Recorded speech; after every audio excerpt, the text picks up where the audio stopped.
हाथरस में जो घटना हुई है वो वाल्मीकि जाति की लड़की के साथ 5 ठाकुर जाति के लड़कों ने गैंगरेप किया है।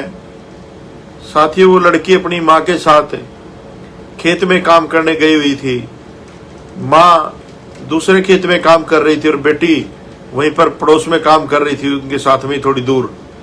तो 5 लोग ठाकुर जाति के लोग आते हैं, लड़के, वो उस बच्ची को घसीट करके दूसरे खेत में लेके जाते हैं। और वहां पर जैसा उस लड़की का बयान मैंने आज देखा तो उसमें उस लड़की ने बताया कि 2 लड़कों ने, उन 5 लड़कों में से 2 लड़कों ने उस लड़की के साथ रेप किया जब तक उस लड़की को याद है। उसके बाद वो बेहोश हो गई। तो उसके बाद जो 3 लड़के और थे उन्होंने भी उसके साथ दुर्व्यवहार किया, दुराचार किया। और साथियों, बात सिर्फ बलात्कार तक सीमित नहीं रही, मतलब हैवानियत की हद कर दी उन लोगों ने। उस बच्ची की जीभ को भी अपने दांतों से उन्होंने काटने का काम किया। और उसकी गर्दन की हड्डी, कितनी पीड़ा उस बहन को, उस बेटी को हुई होगी जब उसकी गर्दन की हड्डी उन जालिमों ने तोड़ी। उसके पैर में चोट मारी गई और भी शरीर में चोट मारी गई। तो सोचो वो किस दर्द से वो बेटी गुजरी होगी, हमारी छोटी बहन किस दर्द से वो गुजरी होगी। साथियों, जिसके भी घर में बहन बेटियां हैं, चाहे वो किसी भी जाति का व्यक्ति हो, किसी भी धर्म समुदाय का व्यक्ति हो, अगर इस तरह की घटना को वो देखेगा तो उसकी रूह कांप जाएगी। साथियों, ऐसे दरिंदों के खिलाफ जब कानून कार्रवाई नहीं करता और उनका संरक्षण करता है तो साथियों खून खौल उठता है। और ये घटनाएं वाल्मीकि जाति की लड़कियों के साथ, चमार जाति की लड़कियों के साथ, या और अन्य जिनको ये लोग शूद्र समाज कहते हैं या छोटी जाति का लोग कहते हैं, उनकी बच्चियों के साथ ही ये घटनाएं क्यों होती हैं? ये हमारे बहुजन समाज के लोगों को सोचना पड़ेगा। मुझे साहब काशीराम का वो वक्तव्य याद आता है। वो कहा करते थे अपने विचारों में कि जिस समाज को जो जमात, जो जात शासक करता जमात नहीं होती, उनकी बहन बेटियों के इज्जत के साथ खिलवाड़ होता। साथी, क्या आपने कभी सुना है किसी ठाकुर की बेटी के साथ बलात्कार हो गया? क्या आपने सुना कभी कि फलाने बनिए की लड़की के साथ बलात्कार हो गया? क्या आपने सुना है कि उस ब्राह्मण की लड़की के साथ बलात्कार हो गया? नहीं सुना होगा। या आपने कभी सुना हो किसी जाट की बेटी के साथ बलात्कार हो गया? क्योंकि साथियों, वो जागरूक और शासक करता जमात है। हमारे समाज ने हमेशा ही दूसरों की जूतियां उठाने का काम किया है। तो साथियों, जब हमारा समाज, दबा कुचला समाज, इस राजनीतिक चेतना से नहीं गुजरेगा तब तक ये शोषण होता रहेगा। और सबसे बुरी बात जो है, मुझे शर्म आती है ऐसे प्रतिनिधियों पर। वहां का जो मेंबर ऑफ पार्लियामेंट है, मैं तो कहूंगा वो कुत्ते के बच्चे को जहर खा के मर जाना चाहिए। वो वाल्मीकि जाति से है और वो, उसकी खासियत बता दूं मैं आपको, वो अपने बर्तन साथ में लेके जाता है। जब किसी ऊंची जाति के घर जाता है तो अपने ही कप में चाय पीता, अपनी प्लेट में रोटी खाता है। और सब लोग खाटों पर, चारपाइयों पे बैठे रहते हैं, कुर्सियों पे बैठे, तो वो नीचे बैठ करके चाय पीता है। किसी युवक ने उससे कहा था कि जी आप ये ना करा करो, इससे समाज की नाक नीचे होती है, समाज बदनाम होता है। तो उसने कहा कि मुझे वोट जब ही देते हैं जब मैं इनकी अपनी औकात में रहता हूँ और इन लोगों के नीचे रहता हूँ, इनके, ये हमारे मालिक हैं। तो ऐसे आप जो बहुजन समाज के लोग हैं, ऐसे तो आप प्रतिनिधि भेजते हो, तो वो आपकी कैसे रक्षा करेंगे? और ड्रामा ये लोग करते हैं कि हम लोग समाज के नाम पे, वो भाजपा से सांसद है, वहां से उसके पिताजी भी वहां से सांसद होते थे, वो भी इसी प्रवृत्ति के बताते हैं लोग, के वो भी अपने कप प्लेट साथ में रखते थे। तो साथियों, जब ऐसे नीच प्रवृत्ति के लोगों को आप अपना प्रतिनिधि चुन के जाए भेजेंगे तो आपकी बहन बेटियां कैसे सुरक्षित हो सकती हैं? साथियों, ये घटना इतनी मार्मिक है इतनी पीड़ा देने वाली है कि हम इसको बयान भी नहीं कर सकते। मैंने आज उस माँ का बयान भी देखा उस वीडियो में।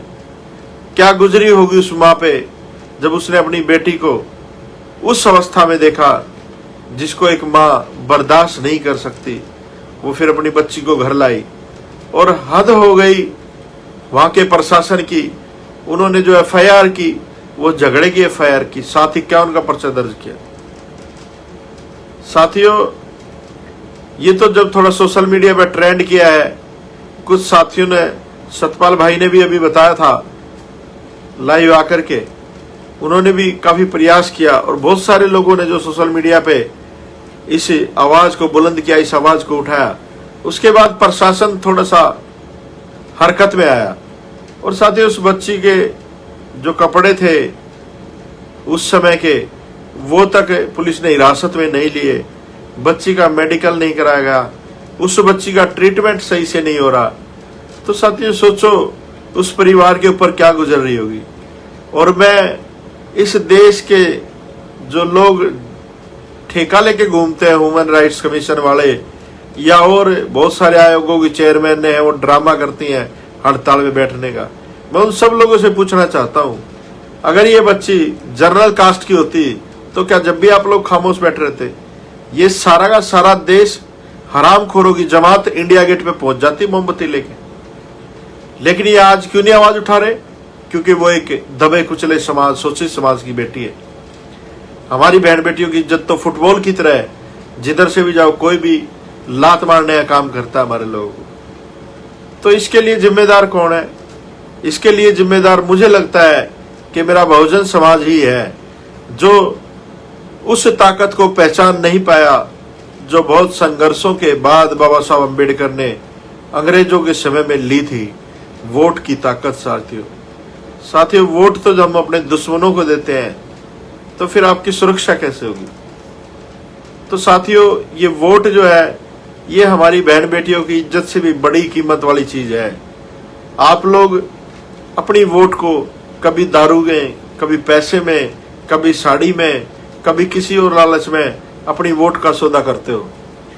साथियों साहब काशीराम जी कहते थे कि वोट बेचने का जो अपराध है वो अपनी बहन बेटी की इज्जत बेचने से भी बड़ा अपराध है। और साथियों आज वो साबित हो रही वो चीजें।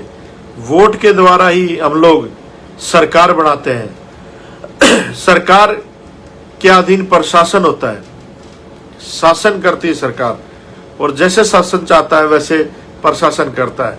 आज प्रशासन सरकार के हाथ में योगी आदित्यनाथ की सरकार है और यूपी में जितना ज्यादा गुंडाराज हो रहा है शायद ही देश के किसी कोने में हो रहा होगा साथियों। लेकिन अब ये गुंडाराज दिन पर दिन बढ़ता जा रहा है। समझ नहीं आ रहा कि ये लोग क्या चाहते हैं, हम लोगों से क्या चाहते हैं। हम लोग कोई नपुंसक लोग नहीं है। अगर बात कभी मान सम्मान के लिए हथियार उठाने की पड़ी तो हमारे बुजुर्गों ने इतिहास रचा है इस देश में। चाहे सम्राट अशोक की बात हो, चाहे कोरेगांव की बात हो, या 2 अप्रैल भी आप लोगों ने देखा है कि हम लोगों ने कैसे संवैधानिक दायरे में रह करके लड़ाई लड़ी है। हम लोगों को मजबूर ना करो इतना कि हमें लोगों को न्याय लेने के लिए प्रशासन से टकराना पड़े। आप कॉन्स्टिट्यूशन के दायरे में रह करके सभी चीजों पे कार्रवाई करें।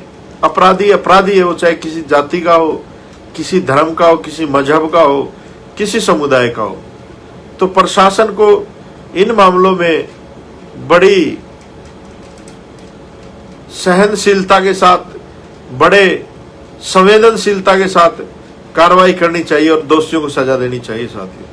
साथियों जब ये मामला सोशल मीडिया पर ट्रेंड किया तो तब जाकर के वहां के प्रशासन ने एक अपराधी को पकड़ा है।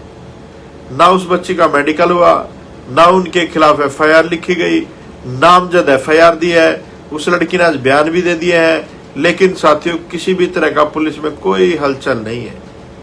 क्या हमें हर लड़ाई के लिए, हर इंसाफ के लिए सड़कों पे उतरना पड़ेगा जब हमारी बात सुनी जाएगी? तो मेरा विशेष करके ये निवेदन है इस देश के प्रधानमंत्री से कि आपका नारा था बेटी बचाओ बेटी पढ़ाओ, शायद आप लोग भूल गए हैं।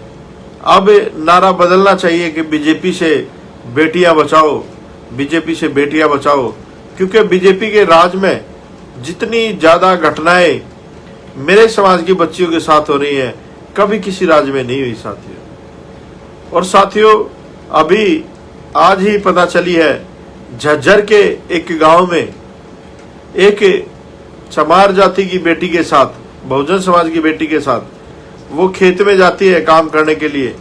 वहां पर भी कुछ हरामखोरों ने उस बच्ची के साथ गलत हरकत की, उसके साथ बलात्कार किया। साथियों, वहां की जो खाप पंचायत है वो भी उस मामले को दबाने का काम कर रही है साथियों।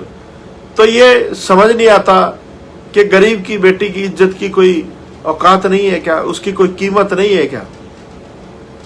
क्या सारा जुल्म और जाति इन गरीब लोगों पे ही होगा क्या? तो मैं सभी बहुजन समाज के लोगों से एक अपील और करना चाहता हूं कि बहुत बुरा समय आने वाला है। ऐसा समय आने वाला है कि आप सोच नहीं सकते हो। शायद कुछ लोगों ने वो समय नहीं देखा जब इस देश में, इस व्यवस्था में, जो मनुवादी व्यवस्था थी, इसमें देवदासियां छोड़ी जाती थी, नगर वधु छोड़ी जाती थी, वो हमारी जातियों की बहन बेटियां होती थी। मुझे नहीं लगता कि ज्यादा समय बचा है। ये वही भारत बनाना चाहते हैं जिसका इन लोगों ने सपना देखा, जिसका ढिंडोरा पीटते घूमते हैं। जिस रामराज की ये बात करते हैं, उस रामराज में वैसा होता था। तो साथियों, आप लोगों से एक ही निवेदन करूंगा, जो ये वाल्मीकि समाज के जो युवा साथी हैं, बहुत सारे लोग हैं हरियाणा में, बड़ी बड़ी बातें, बड़ी बड़ी बकवास करते हैं कि हम ये कर देंगे, हम वो कर देंगे, लेकिन किसी का भी कोई प्रतिक्रिया नहीं आई। अगर इतने ही मर्द के बच्चे हो तो जाओ, दिलाओ उन बच्चियों को इंसाफ। एक और 2-3 दिन से देख रहा हूं ट्रेंड मीडिया, मजाक बना रखा है सोशल मीडिया का बिल्कुल। पता नहीं कैसे लोग हैं, क्या चाहते हैं। बहुत सारे भगवाधारी भी घूमते हैं, जय वाल्मीकि, जय रविदास, जय भीम, पता नहीं क्या क्या कहते हैं, लेकिन साले कहीं नहीं दिख रहे वो लोग। सिर्फ दलाल है, वो एजेंट है कांग्रेस और बीजेपी के। कभी भी समाज के लड़ाई में नहीं दिखते वो लोग। बड़ी बड़ी बातें करके आ जाते हैं पंचायतों में, कहीं नहीं दिखते फिर वो लोग लड़ाई में। तो आप लोगों से निवेदन है, अगर आप लोग साथ ना देश के, तो अपने घर में चुपचाप बैठे। ये बेफालतू की बकवास सोशल मीडिया में जो करते हैं वो ना करें। अगर आपने अभी तक हमारा चैनल सब्सक्राइब नहीं किया है तो सब्सक्राइब करें और घंटी का बटन बिल्कुल भी दबाना ना भूलें, ताकि सभी लेटेस्ट खबरें पहुंच सकें आप पे सबसे पहले।